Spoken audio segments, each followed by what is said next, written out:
فلسطین قدیم تہذیبوں کی سرزمین، کروڑوں لوگوں کے لیے مقدس اور انسانی تاریخ کی کہانی کا مرکز۔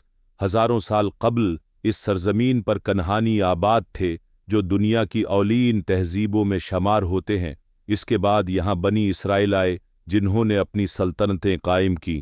ان کے دور میں حضرت داؤد علیہ السلام اور حضرت سلیمان علیہ السلام کی حکومت قائم ہوئی۔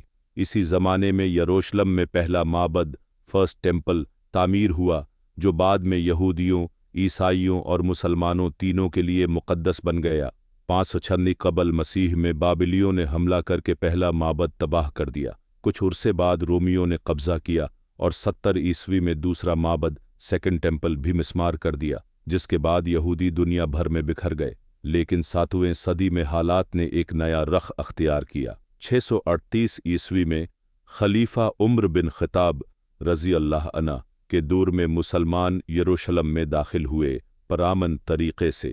اس شہر کو مسجد اقصی کی صورت میں اسلام کا تیسرا مقدس ترین مقام ملا، وہی جگہ جہاں سے حضرت محمد نے معراج کا سفر کیا۔ 691 عیسوی میں اموی خلافت کے تحت یہاں قبہ صخرہ، ڈوم آف دا راک، تعمیر کی گئی جو اسلامی ثقافت اور ایمان کی ایک عظیم علامت بن گئی۔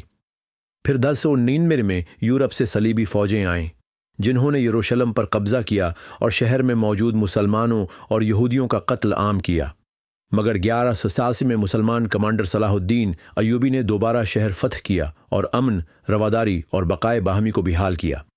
1517 سے 1917 تک فلسطین عثمانی سلطنت کے زیر حکومت رہا، ایک ایسا دور جس میں نسبتاً امن اور مذہبی رواداری قائم رہی، لیکن پہلی عالمی جنگ کے دوران برطانوی قبضہ ہو گیا۔ 1917 میں انہوں نے اعلان بلفور ڈکلیریشن جاری کیا، جس میں فلسطین میں ایک یہودی ریاست کے قیام کی حمایت کی گئی بغیر یہاں کے عرب باشندوں کی مرضی کے۔